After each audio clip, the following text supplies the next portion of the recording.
creates a new plane normal to that edge at the endpoint. Kind of cool, right, that it happens like that when you're in solid mode and you're picking on a solid edge, but not actually that practical. It doesn't come up that often. But what does come up quite often is the ability to do that off of a curve. So if you have a helix spiral, or if you have a composite curve where you've joined multiple curves together, you could actually just pick this curve here and then pick reference geometry plane, and it will create a new plane normal to that curve at the endpoint. I don't know why I didn't do it, because I'm doing it live, right? Curve. Nope, reference geometry plane, and it'll do it. It will do it, yeah, normal to that endpoint. So there are some other spots where you can use that, and this was kind of a quick session that I was going to originally include, and then I decided not to include it because I wasn't sure we were going to have enough time. But thanks to this awesome live crew, they gave us this extra little bit of time, so now we get to show you these extra little tips. Now, although that one's kind of cool, but not that amazing, this one is totally amazing, and it's one that has helped me so much. I use this all the time whenever I am working in SOLIDWORKS. So convert entities creates a soft relationship. Show of hands, does anybody know what I mean by that? Like, maybe you've never heard that term, but do you know kind of what I mean by that? Nate? One other person back there? Okay. So like 3 people. Now there's more hands going up. Everybody wants to join now that you did it. It just took 1 person. So what this means here, this soft relationship idea, is that when you're working with the convert entities command, I mean, first of all, let's talk about the edge flange. So I'm going to click edge flange here, sheet metal, edge flange. And what we get with the edge flange command is a new flange that exists along this entire edge. And we can get in here and we can edit this flange profile. It's a sketch. And you'll notice that this end of the sketch here is black, and this end of the sketch here is black. And that's because this relationship here is a convert entities relationship. So this lower edge of this rectangle has been converted off of the existing edge of the model.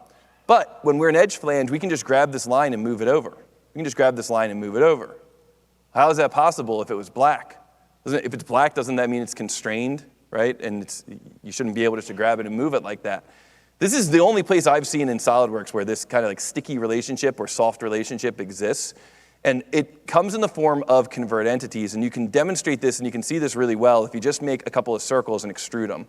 So you can see that I've got a circle here that's horizontal to the origin, a circle here that's horizontal to the origin, and I'm going to say extrude. And then what I'm going to do is go to the front plane and pick this edge here, and I'm going to say convert entities. And I'll pick this edge here, and I'll say convert entities as well. Just to make sure that that sketch is a little easier to see, I'm going to go into sketch color and say I want that to be red. So now I'm going to edit this sketch of the circles, and I'm going to make this circle smaller and this circle larger. And what's going to happen to those lines? They're going to move, as expected, right? But this is a convert entities command, so the endpoint of this line has this kind of soft relationship. So I can actually grab this endpoint and just move it over, and now it's no longer going to stick to that convert relationship. Now, I've never seen this anywhere else in SOLIDWORKS. I don't know if you guys have, feel free to yell out. But I've never seen this kind of like I said, I call it like a sticky relationship or a soft relationship. And I only learned about it because of sheet metal. I was going through sheet metal, and I was like, hey, how come edge flange, how come the sketch is all black, it's fully constrained, but it can still be moved? You can still grab the edge flange and move it over, make it smaller, make it larger. And I learned that that kind of soft relationship exists all throughout convert entities. So practical application of that might be something like you are going to create a new rectangular boss extrusion, and then you just want to cut a notch into a corner of that. So you do sketch, convert entities, so now the whole thing is converted. And now I'm going to delete this convert entities because this is kind of like collinear. So I'm going to delete that one, but the line is still black. But I can just take this now and move it over. And now the line's blue. And now I can just add a dimension, make that a little bit smaller. So even though it shows up as black, sometimes you actually still can grab that geometry and move it. It's still predictable, which I'm sure you all remember from the song. Fully defined means that it is predictable, which is what we want. But it's got this kind of soft relationship, so you can turn it into underdefined. Cool? Any questions? So far, so good? We're good? Pat? Right? All right. Everything sounds good. He's giving me the thumbs up. So I think we're good to go here. Welcome, everyone. Let me get the official welcome going here. All right, let's go back to the beginning. Not thank you. Start. Beginning. Okay. All right, let's give it up for Pat and the SOLIDWORKS Live team. Good job, you guys. This is going out to all over the world, so thank you guys so much for coming in and giving us this support to make this a little bit of a kind of a new experiment in the world of conferences and technical sessions. We're going to do sheet metal tips and tricks, and as I mentioned earlier and in the description, the goal is for this to be for beginner and intermediate users. So let me find out a little bit about who you are. So how many people in the room are newbies? So maybe you're just getting started with SOLIDWORKS, maybe you're just getting started with sheet metal, maybe you really haven't done too much, feel a little lost. Okay, good, awesome. You guys are in the right place. Welcome. How many people would consider themselves kind of intermediates when it comes to sheet metal? So you may work with sheet metal for a few years, but you're trying to learn a little bit more of the ins and outs of what's going on in the world of sheet metal. Okay, great. So you guys are in the right spot as well. And is anybody in here an expert, a sheet metal expert, certified sheet metal expert?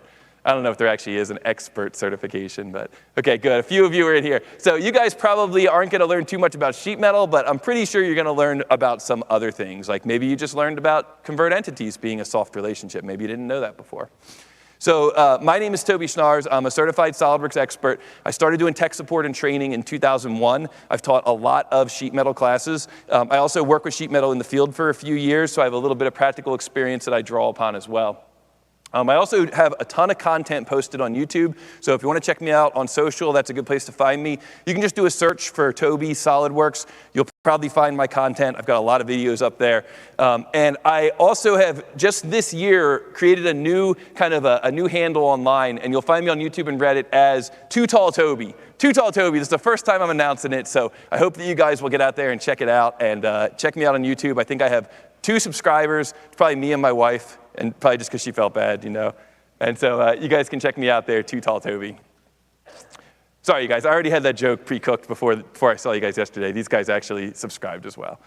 Okay, so let's look at the agenda here. We're going to talk about what's going on with how we create sheet metal models. We're going to talk about how we go from having a sheet metal model to having a flat pattern, and then we're going to finish up with some audience questions. We only have an hour together, so it's going to go by pretty quick, but I'm sure that you're going to get a lot out of it. What I hope that you get out of it is that at the end, you understand the different ways to approach sheet metal and the different circumstances that might make one way a better solution, right? If there's 3 different ways to get started with sheet metal, which one should I use?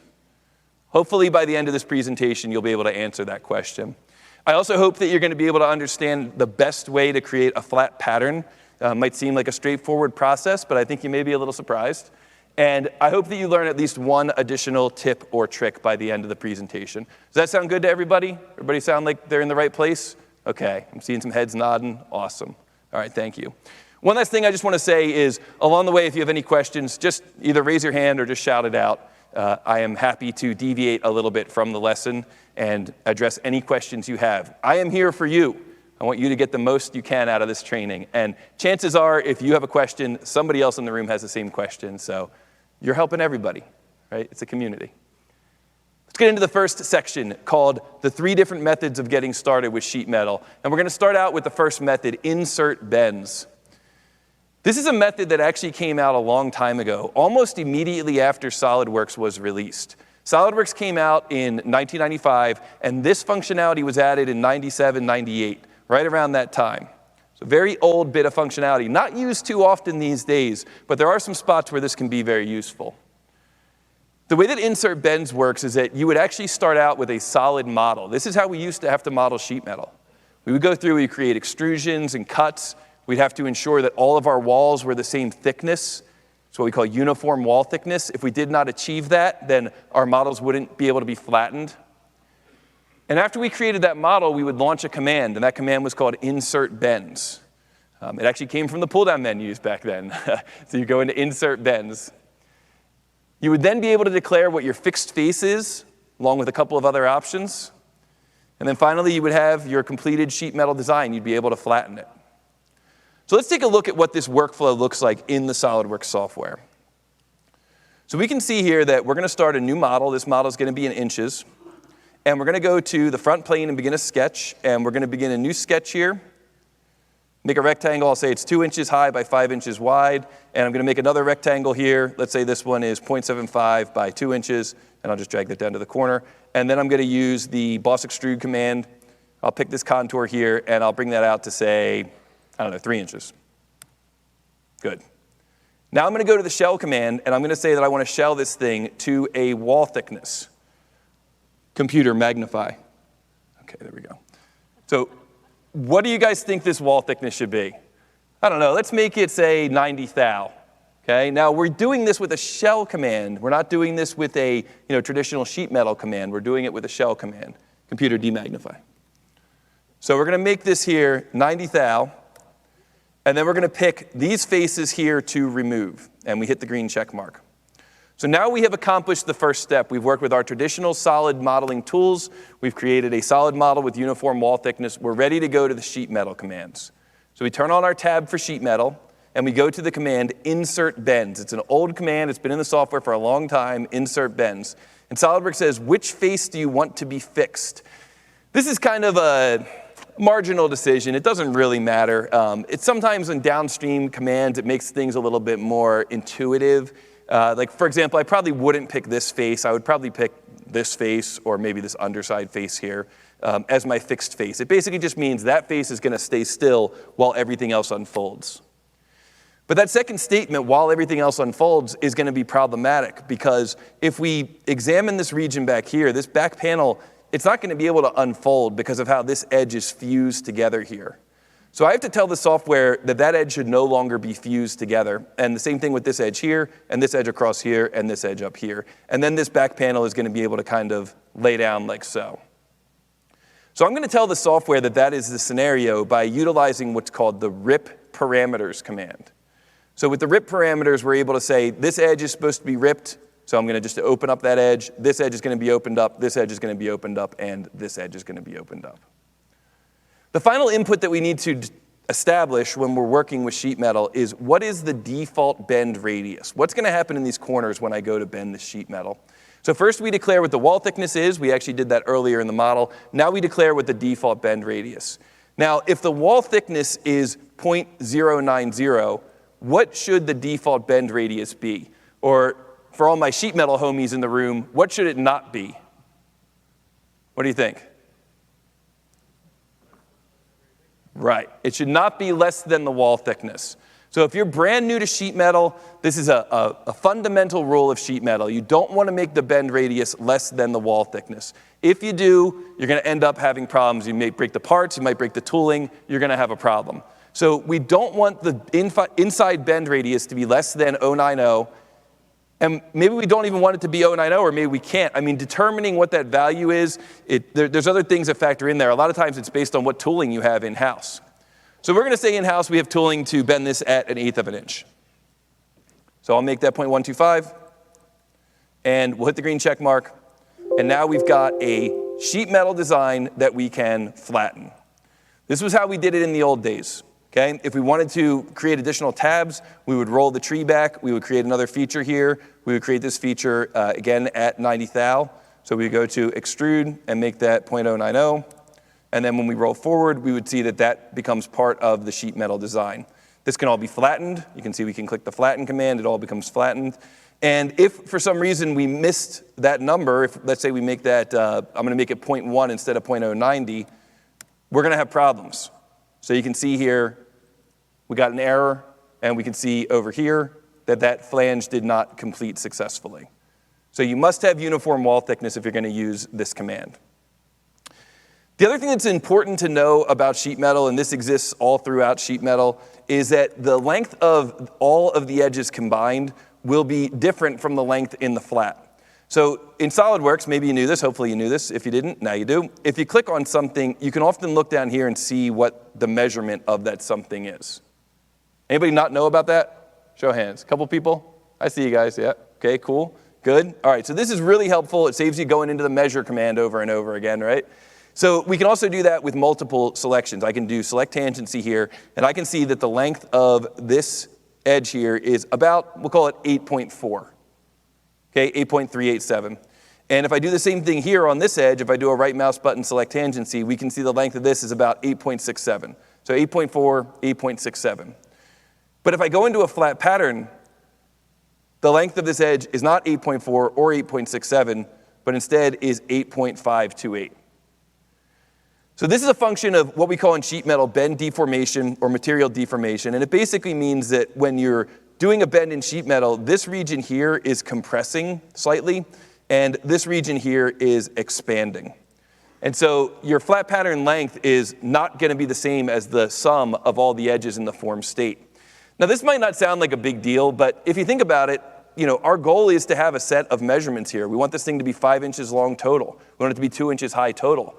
If we didn't do that calculation correctly, we wouldn't establish that goal. We'd make bad parts. So when this came out in 1997, 1998, it was huge, right? It was so useful for SOLIDWORKS users, and it saved us so much time. It's also just important to know that that is another fundamental of sheet metal for those of you in the room that maybe are a little newer. The other thing I want to mention about sheet metal in this older command, why are you telling me about this older command, is that there's still a really good use for it, and that is when you're working with imported models. So we talked a moment ago about pen deformation, right? This length, they're not going to be the same as the flat length. But let's talk a little bit about imported geometry, and shout out to Jacob Halassa. Jacob in the room? All right, well, shout out to Jacob for posting this file for me. It's a table, a really simple table here with a couple of shelves. And one of the shelves was created with sharp edges, and one of the shelves was created with round edges. But regardless of whether you're working with an import that your customer sends you that is already sharpened, or whether you're working with an import that is flattened, you still have the ability to open this in SOLIDWORKS and turn it into sheet metal. And this is a spot where you can still use it to this day, and you still may find yourself using it. You can see here I can open up this model, which is a step file. It has no history tree. It's not a SOLIDWORKS, native SOLIDWORKS file. It's an import. I can choose this face. I can choose insert bends. I can choose what I want the bend radius to be, right? So now I need to figure out what the wall thickness is. So I'll pick this edge here, and I'll see that 3 millimeters, okay? So we'll go insert bends. Let's make that 4 millimeters. And now we have a sheet metal part that we can flatten. Pretty cool? Pretty cool? All right, cool. So for those of you that are taking notes, this is what my notes would look like. The insert bends command is more of an old school tool, circa 1997, 1998. It must have uniform wall thickness. The flat pattern length is different from the form length, but it can still be very useful, especially when you're working with imported models. Any questions so far? No questions, all right. That's what we call 100% comprehension. That means you guys are amazing students. All right, let's move on now and talk about the next section of our presentation, the second method of the 3 most common methods of creating sheet metal, the base flange and friends command. So this method is a little different. In the previous example, we would start out with a completed model. The model would be all uniform wall thickness, and then we would go in and insert bends. But with this method, what we do is we actually start out with a thin feature sketch. This is the more common, this was added in 2001, more common way of doing sheet metal today. If somebody gave me a print or a hand sketch and they said, hey, can you make this a bracket in SOLIDWORKS? This is how I would do it. I would do it with base flange and friends. Definitely the most popular of the methods, but not the coolest. You might be surprised when I show you the third method, which I think is the coolest. After you're done creating that thin feature sketch, you're going to go into the base flange tab command, and then you're going to extrude this as a thin feature. You can see the UI looks very similar to a thin feature command, but during that extrusion, you're actually going to specify the wall thickness and the default bend radius. Then at the end, you're going to be able to create all these really cool additional features.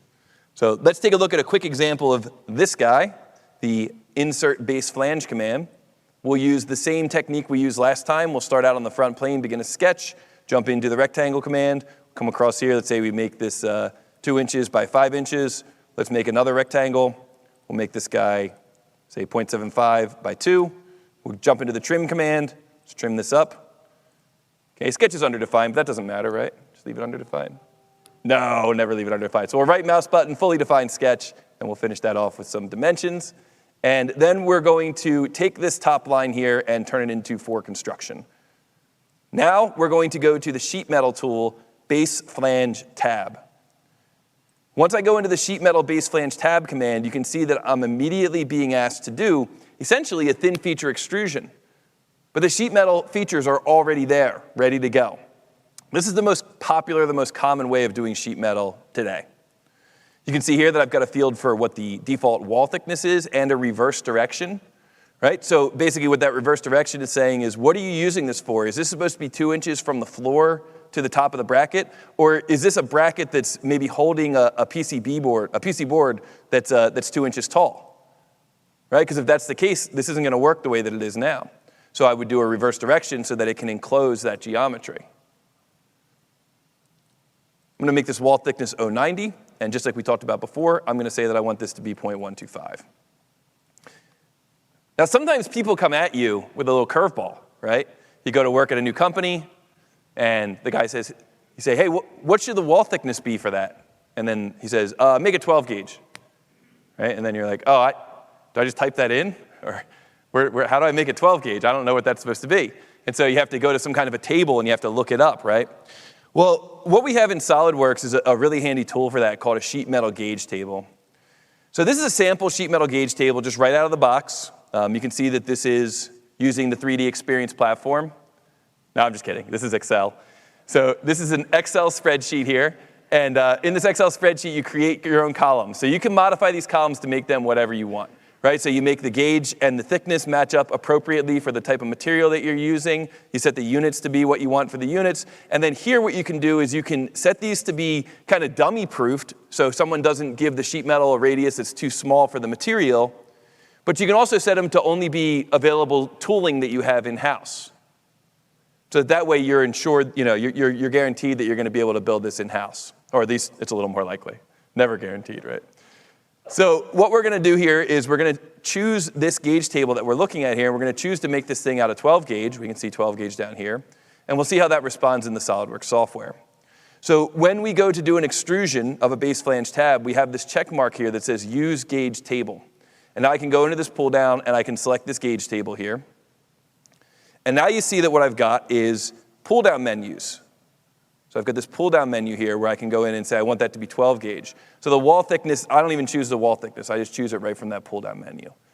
Simple Excel spreadsheet. You can just make a copy of it, modify the copy so it works for your material or your operation. And then here you can see that I can pull down this menu and I can choose the available bend radii. Pretty cool, right? Question?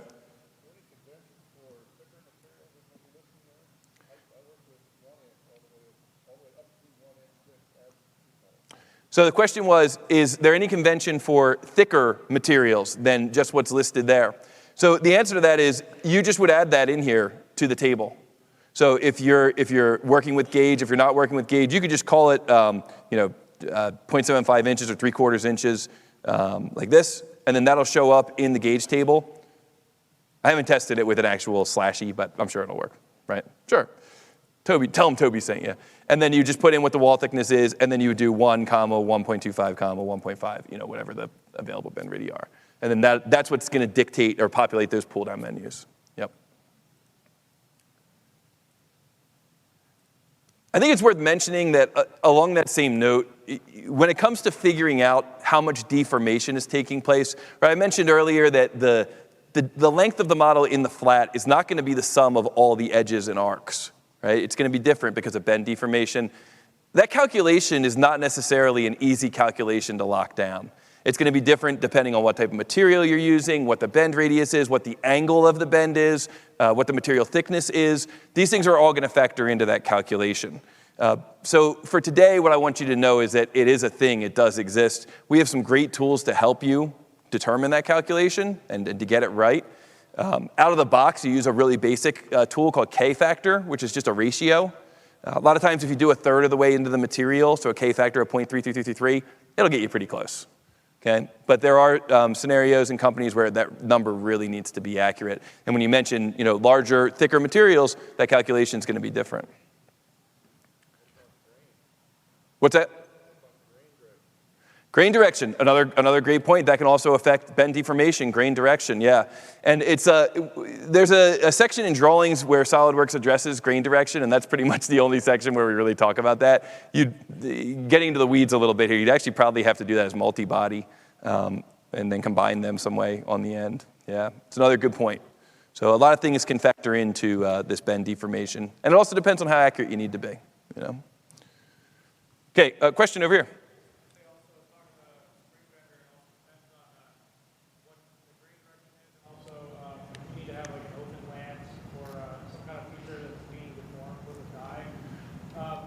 Tooling, right? Tooling is going to affect it. Yep. Yeah, I completely agree. I mean, I think that we could actually have an entire session on this topic, but it would probably be us three and like 2 other people, right? And we'd be having the time of our lives in a giant empty room like this. But it is a nuanced topic, like a lot of things in engineering, that you can get really deep into almost any area. And it's important to know, and hopefully your takeaway from this session is that bend deformation is a thing. Look out for it. All right, let's finish up by doing this extrusion here. So we got our gauge table, we got our wall thickness, we got our bend radius, we hit the green check mark. That's the base flange tab command. And once we finish the base flange tab command, there's all these other cool commands that we can use right off of this sheet metal. Now you'll notice in the tree here that we've got the first feature, the base flange, and the last feature. Now I'm going to create another feature. I'm going to create what's called edge flange. And when I create edge flange here, you're going to see that edge flange lands in between that last feature, flat pattern, and this first feature here, sheet metal. So when you do base flange, you kind of sandwich all your features in between these other features. If I was to come in here and do, let's say, a hem, so I'm going to take this edge here and perform a hem command, so nobody cuts themselves on that. There we go. You can see that that also lands here in the tree above flat pattern. So when you use the base flange and friends, everything that you add is going to be added in between that start and that finish feature. What that last feature is actually doing is it's actually unfolding all of these bends. It's flattening each of these bends. So one by one, each of these bends is being flattened. If we unsuppress that last feature, it takes us into the flat pattern. And if we wanted to, one by one here, we could suppress these. If we were maybe designing a progressive die, something like that, we could create configurations at each state and then use those different configurations to actually design the progressive die around each of those bends. Although it's the most popular, that's all I really have to say about that one for now. There's lots of cool commands that you can use on top of base flange, like miter flange, jog, hem, edge flange. Lots of really cool tools that you can use in coordination with the base flange and friends. If I was taking notes, this is probably what I would put. This is a command that you would use when you're starting new parts. If somebody gives you a napkin sketch, somebody gives you a 2D print, this is probably the commands that I would use to turn that into sheet metal. For me, a lot of times it's just like I'm looking at something and I'm just going to draw it up in sheet metal. This is what I use. Good? Good? Good. All right. Let's move on now. How's our time doing? 20:45. We're a little off from that. I think we all know we were a little bit off for the start of this, but we're pretty close to that time check. We'll boogie just a little bit to make up some time. Here we go. The coolest of the 3 methods I'm going to show you today, convert to sheet metal. When we're working with sheet metal and we have complex angles that are coming together, it can be really difficult to work with the traditional base flange tab commands. And an example of that can be seen here. If I open up this model, which has a 2D sketch that exists at a slight angle, you can see this angle here, and it's supposed to have a flange that comes up off of it and that flares out. So I'm going to select that 2D sketch and choose base flange tab. Now, because it's a closed sketch, instead of extruding as a thin feature, it basically just gives me a platform. So there it is, basic platform there. Now I'm going to select the edge of that geometry, and I'm going to choose to extend an edge flange. If I look at this thing from a side view, you can see that I can adjust the angle of this edge flange. There are some little tricks that we can use to dictate what that angle is, but unfortunately, one of those tricks is not to select my sketch layout. So I have to come up with some kind of workaround. Similarly, getting the height of all my flanges to be the same as this top plane here, there's not necessarily an automated way to do that. I probably, honestly, would just create them all and then just do a cut extrude using normal cut and cut them off at the top, but there's not really a more elegant way to do that. And then I'm going to do my edge flange here, and I'm going to get rid of this vertical relationship and have this thing flare out a few degrees. All right, not too bad for that first one. Let's create another edge flange coming off of here. So we go edge flange, we bring this guy up, and we have the same kind of challenges. We have to adjust the angle of this flange to match up with the other flange. And again, there are some tools, like maybe make it parallel to a face. Maybe I could try to do that and pick this face, but the problem is if we look at this from a front view, it's not really parallel or perpendicular because it's going off at a compound angle. Okay, and the challenges continue, and I'm sure you could imagine that as we continue around this model, it's just going to get more and more challenging. With convert to sheet metal, we're able to address those challenges in a really elegant way. So what I've got here is I've got just a boss extrusion, just a single sketch extruded, no draft on that sketch. This model does flare out, so I am going to put some draft on this thing. So I'll go to my draft command, and I'll say that I want to apply 6 degrees of draft on this front face here. I'll say that I want to apply 8 degrees of draft on these 1, 2, 3, 4 side faces. And I'll say that I want there to be 10 degrees of draft on this final face on the back here. Okay, I think that looks pretty good. Finally, what I'm going to do is just make a sketch here, converting those faces at the top, and I'm going to bring that up to surface to come up to this plane that I've created that represents the top of my model. And then the bottom of this thing also has an angle to it, so I'm going to pick this open 2D sketch and choose cut extrude, and then I'm going to say through all in both directions. And when you do that with an open sketch, it's the same as doing a cut with surface. So it just cuts the bottom of that model off. Looking at this thing from a side view, it looks like this. It's flared out in all directions. Let's talk about convert to sheet metal and how we can create this model, this vertical conveyor feeder, using convert to sheet metal in less than 5 minutes. Think we can do it? Yeah, we can do it, for sure. With convert to sheet metal, you start out with a solid. So you don't start out with surfaces, but you don't start out with a thin-walled model either. You click convert to sheet metal, and then you go around and you select, first of all, a face at the bottom of the model. It doesn't always have to be the bottom, but for today's example. A face at the bottom of the model, which represents our foundational face, and then edges where we want bends to take place. It doesn't care what the existing wall thickness is. We're going to input the wall thickness. We're going to input the bend radius. And this is going to leave us with a sheet metal design that we can then create additional features on, like base flanges, hems, edges, miters, all the cool sheet metal tools that we have. So here's what this design is going to look like, or what this process is going to look like. We go to the command, convert to sheet metal. It's here, computer, magnify. It's here on the sheet metal toolbar. Convert to sheet metal. Computer, demagnify. So we're going to click on that command, and then we're going to go to this lower face here, and SOLIDWORKS is going to immediately apply a wall thickness to that lower face. I'm zooming way in here. It's kind of hard to see, but it has turned that lower face into a sheet metal design. Now, I'm going to say I want the wall thickness to be 0.125, the bend radius to be 0.25, and I'm going to pick this edge right here. And SOLIDWORKS is going to eliminate the rest of the model and just leave me with that foundational face and then the edge that I selected for a bend in a sheet metal format.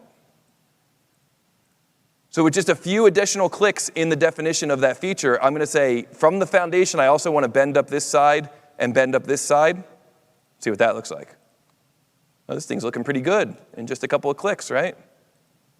I'm going to say that I want to bend up this side over here, bend up this side, and then at the top, I want to bend up to that little straight region, bend up to that little straight region, that little straight region, that little straight region, and finally up to here.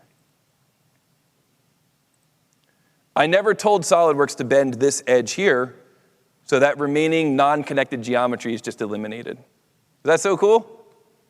And now, of course, from here, we can go to the edge flange command. Let's say we want to make an edge flange off of this edge here. We want it to be 2 inches, and we can actually pick multiple edges here.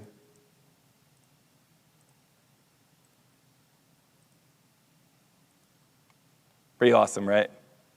What about changes? We have to make changes. That's always the thing with SOLIDWORKS, is that when you're working with SOLIDWORKS and you need to make changes, it's going to happen, right? That's like what our strength is. So let's say we change this to 48, no problem.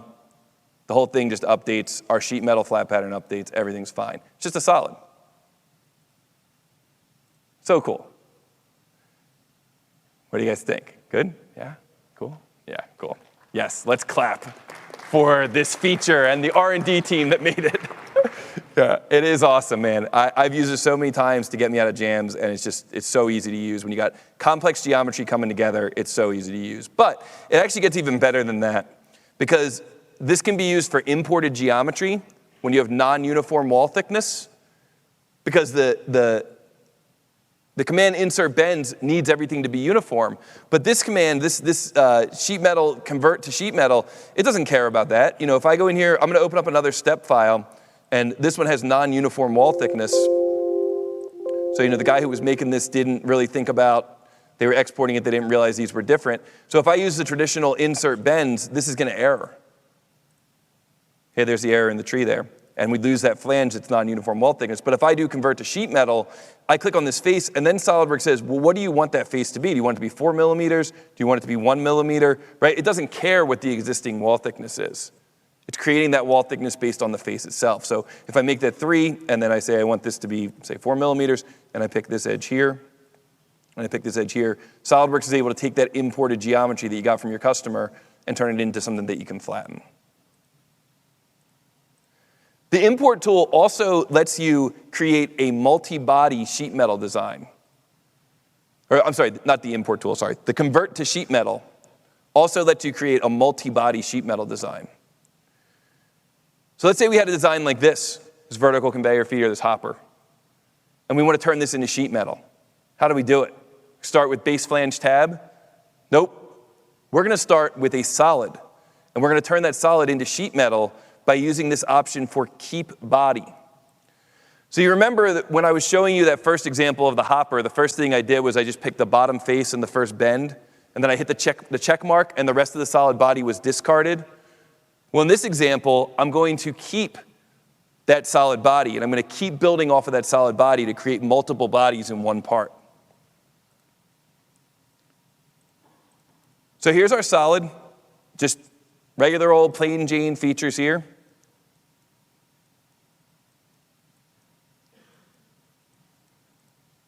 Convert to sheet metal.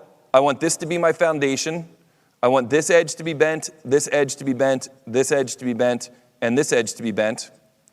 And when I choose that and I hit the green check mark,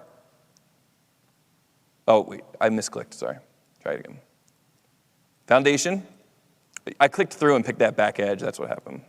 Oh, stupid, God. All right, here we go. We're going to do this guy and this guy. And did I do it again? No.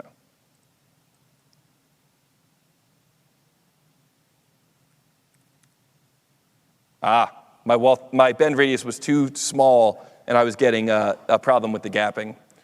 So we go to the green check mark here, and you can see we discarded the solid body, which just leaves us with this sheet metal single body. But this time, I'm going to edit that feature, and I'm going to say keep that original solid body. So now I've got a sheet metal body right on top of my solid body. So now I'm going to perform convert to sheet metal again and say I want to use this face as my foundation, this edge to be bent, this edge to be bent, and I'm going to pick this face here to also be part of this bend process. SOLIDWORKS is going to turn that region into sheet metal. And then finally, I'm going to choose to create a sheet metal design in this top region by saying this is my, what I call foundational face. And this edge should be bent down. I'm going to bend over to this edge, down to this edge here, over to this edge, down to this edge here, over to this edge, and down to this edge here. And SOLIDWORKS is going to automatically rip that final edge. And this time I'm going to say, I'm done with that original solid body, remove that final solid body, and you can see that I'm left with this multi-body solid where any one of these bodies I can click on and jump into a flat pattern view. And if you've ever worked with multi-body, you'll know that, of course, we could take all of those views and put them onto the same drawing. We could even create an exploded view of the multi-body and create a bill of materials from that multi-body design. So convert to sheet metal is awesome. Like I said, I think it's probably the coolest of the three. You start with a solid, and then you go to the sheet metal conversion process. When you're done, you can create additional features like the edge flange, miter flange, hem, all those cool features. It's great for complex angled parts. It's great for multi-body design. And it can be used for imports even if they have non-uniform wall thickness. And just like all of our examples today, the flat pattern length will be a little bit different from the form length. Pretty cool. Any questions? Question?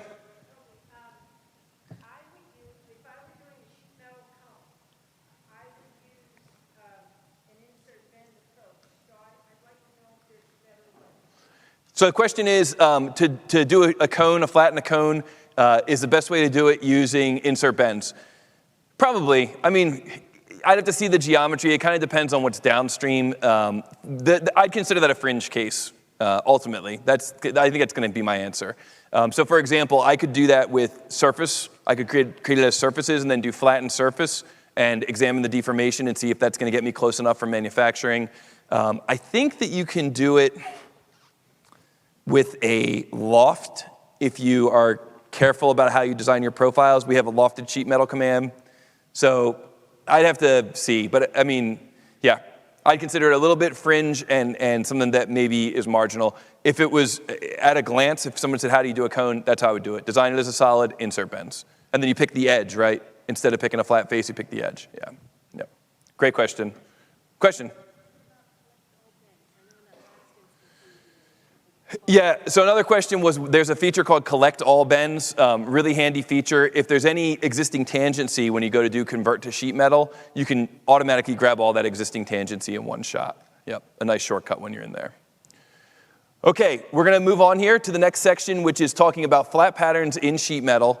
And when it comes to flat patterns in sheet metal, there are some things that are important to know, some options you can look at, but the most important thing is, how do you make a flat pattern configuration in sheet metal? So how do we get to this point? Does anybody want to guess, or does anybody know? How do you make this configuration? If you know, just hold off a second. Don't answer right away. Okay, now you can answer if you know. How do you get to this point? What's the answer? Start a drawing. That's the right answer. Believe it or not, that is the correct answer. You start a drawing.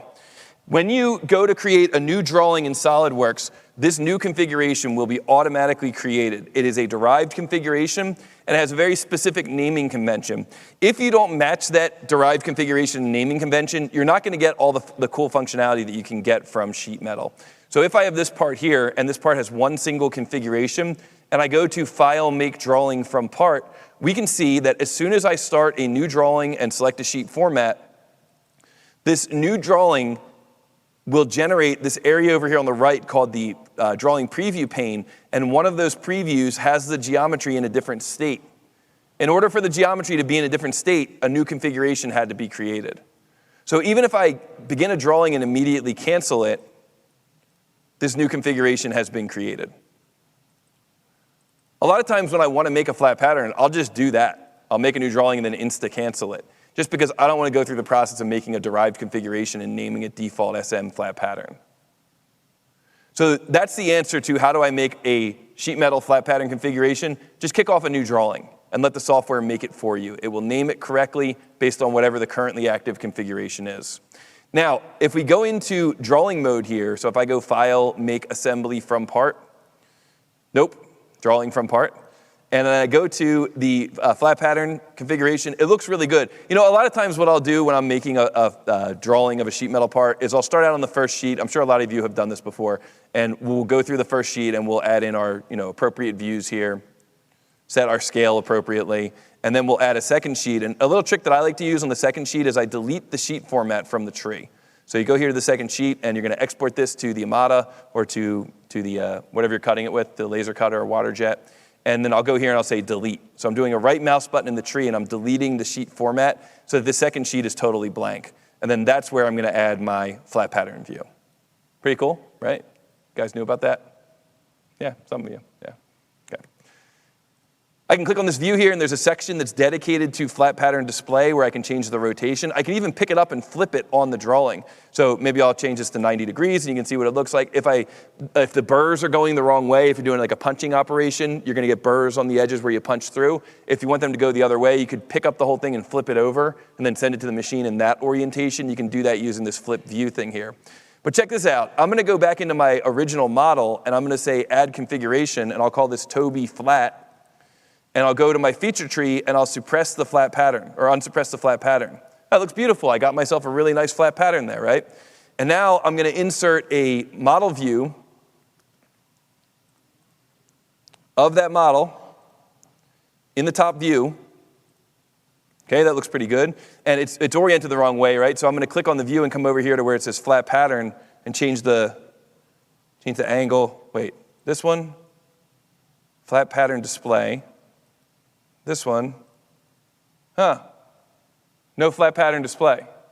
right? So the drawing actually doesn't recognize this as a flat pattern because it's not a derived configuration and named the correct way. So this is just another example of where you may miss out on some sheet metal functionality, and if you want to avoid that, just let the software create the configuration for you. Cool? Cool? Okay, cool. Let's talk about a couple more things. Let's talk about these corners. What do we think about these corners? Do these look good? Maybe not, right? What should they look like? What do you guys think? What should they look like? Right? In the form view, it looks like this.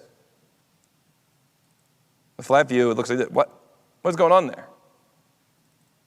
Right? So what's happening here is that when you have a sheet metal design, you're going to have a section at the bottom of the tree called flat pattern, a feature called flat pattern. And when we go to that feature called flat pattern and we say edit feature, there's going to be some options here. And one of those options is called corner treatment. This is a little bit of a legacy option. It's basically saying that after you create the flat, you're going to come in here and you're going to punch in some features, maybe just using a straight punch or a hole type command. And that's going to create some clearance for your bends, some relief for your bends. It's going to make it easier to do the bending process. But I don't personally like this because it's not the same as what you're going to ultimately get in the formed view. Right now, my formed view looks one way and my flattened view looks a different way. The customer might be expecting to get this and then end up getting something that has these holes punched in it. Right? So instead, I would go about this a different way. And what I really want is I don't want to use the option for corner treatment. I want whatever's in the form view to look like the flat view. So I'm going to say edit feature, and I'm going to uncheck this option for corner treatment. This is one of the most common things that people ask me about in sheet metal and in tech support, so it's a good one to look out for. You edit the flat pattern, and you uncheck this option for corner treatment. Uncheck that option, and you're going to get, the behavior that you're expecting, the geometry that you're expecting. There's a couple other options in there that are good to know about. I mean, probably the other big one would be merge faces. Really straightforward. Merge faces, the whole thing ends up being one single face. Your machining software might prefer this. If you don't have merge faces turned on, then when you go into the flat pattern, each bent face is going to kind of retain its face ID. Makes sense, right? Pretty straightforward. The other ones that are in there are for a little bit more nuanced, a little bit more fringe cases, so we don't have to get too into them right now. So just a little bit there about the flat pattern options. To edit those options, you go to the bottom of the tree, right mouse button on flat pattern, and you can choose edit feature. We also got to have a quick discussion about display states. So the difference between display states and configurations can be summed up very simply by saying configurations are a change to geometry. Display states are a change to appearance.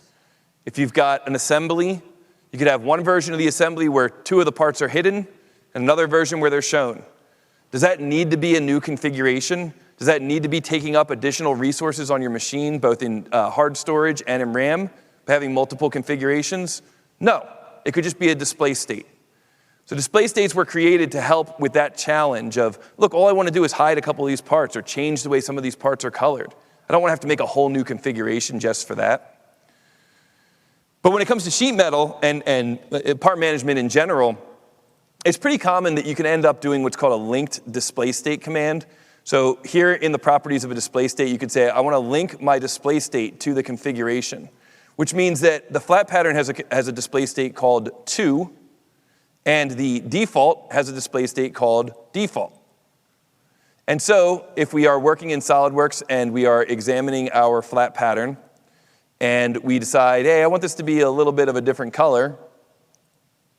I just want it to be a slightly different color. Maybe I'll make it a little bit more. Okay. Oh yeah, that looks great. That's going to look great for everything. Then you go back to your form view, and in your form view, it ends up looking a little different, right? So you've got your, sorry, I didn't change configurations. What am I doing? Going nuts. There we go. It's linked to the configuration. There we go. Has anybody ever run into this? I know this is a pretty common thing. Okay, I see a couple of hands. Yeah, so this is what's happening, and the way you resolve this is you just get down here into your display states and you say, properties, one single display state. One single display state. Don't link the display states. I just want one. One ring to rule them all, right? One to bind them. So we'll get rid of these other display states, and now, as we click around, we always stay in that one single display state. You're not going to get that different appearance for the different configurations. Because it's linked, right? All right, and then the final thing I want to tell you about with regards to multi-body sheet metal is that in general, when you're working in SOLIDWORKS, you've got the ability to have a multi-body design and to just select one body from that multi-body design to bring into a drawing.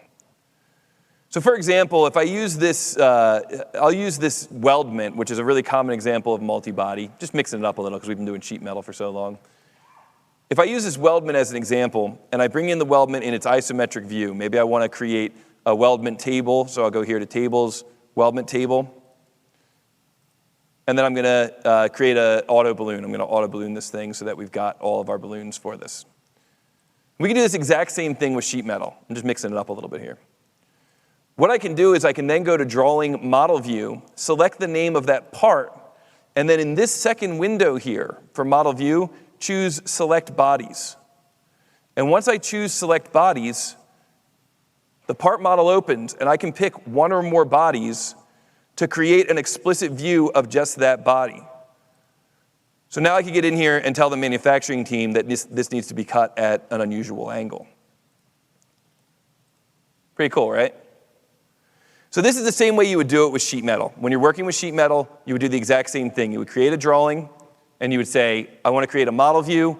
I'm going to select this one single body, and then when you go to bring in that model view, you'll see that there'll be an option for flat pattern for that model view. So we're at 45 minutes, which puts us almost at 2:30. I know we're winding down on this session, but I did want to give the audience a chance to ask some questions. So if there are any questions out there, I'm happy to take those questions. Looks like we have a question over here. Oh, it's Kurt. Hey, everybody, this is Kurt. Hi, Toby. Oh, a SOLIDWORKS question. Sorry. Whoa, mic'd up, huh? Yeah. Do you think the audience would like to take a sneak peek at a preview of what's coming soon in SOLIDWORKS? Oh, do you have access to such things? I might have access. Wow. To What do you such guys think? You guys think you might want to see Yeah. some more sheet metal stuff coming? We promised that we were doing this this morning in the general session on the side stage. So I'm thrilled to come up here and give you a quick preview of what's coming really soon in SOLIDWORKS for sheet metal. Whoa. So, by the way, if you miss any of this, it's all being recorded on SOLIDWORKS Live, live.solidworks.com. You can find it on Facebook and YouTube and all that as well. And if you want to tell your friends, hashtag SWLive, okay? They can all go back and watch it later as well. Nice. Should we get started? Yeah, let's do it. All right. Go ahead. All right. Go ahead. So I think everybody agrees that sheet metal is a pretty powerful and cost-effective design technique, right? And for a long time, we've had really powerful tools, like pulling an edge flange off of a fairly complex base flange like this. Just select along the tangent edges, and I can pull that out. Pretty simple, right? We've also used multi-body techniques. We've talked about swept flange. We have all of this amazing functionality to do pretty complex sheet metal designs. But what we've never been able to do is pull an edge flange off of a tangent set of curved edges that are in 3D. So coming soon in SOLIDWORKS, you'll be able to create an edge flange off the tangent edges of non-planar edge flanges. Or base flanges, or yes. Whoa, so what you're seeing here is exactly that. I can pull those off of a swept flange or a base flange. I can pull them off of an existing edge flange like you see here. And again, this is a multi-body approach to get that type of a result. Now, obviously, it's a pretty complex sheet metal flat pattern. What do you think? The command wouldn't be complete, Toby, if we couldn't flatten the design, right? So yeah. Of course, right there it is. Just like Toby showed you earlier, I hit flatten, and there's the flat pattern of my design. Everything done. So this is coming soon. This is under development. If you know about the beta program, you can play with it there in the beta program. Might be around in here as well, but that's some new stuff coming. We're going to drop in on a few more sessions throughout the course of the event, so stay tuned. If you miss any of them, they are on SOLIDWORKS Live, live.solidworks.com. Check us out. Thank you very much. Oh, that is awesome. Thank Toby, you, Kurt. Yeah, great presentation. That's awesome, yeah. Keep going. Wow, that is really cool. I've gotten that question so many times, especially since the flange on a curved bend came out. That's the very next question that always comes up. Hey, can we do it like this? And it's like, oh, no, it's not actually what it's meant for, and now we can. That's so cool. Oh, man. Cool. Well, that was a great question. Thanks, Kurt. Does anybody else have any questions for me they want to ask right now? Question.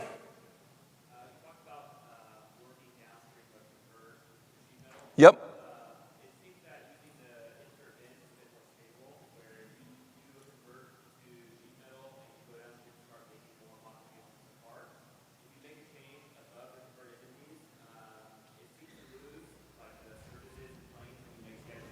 So that's a great question. It's a little nuanced. Let's talk about that one after, okay? So we are going to wind this up now, but I do have some questions for you. I hope.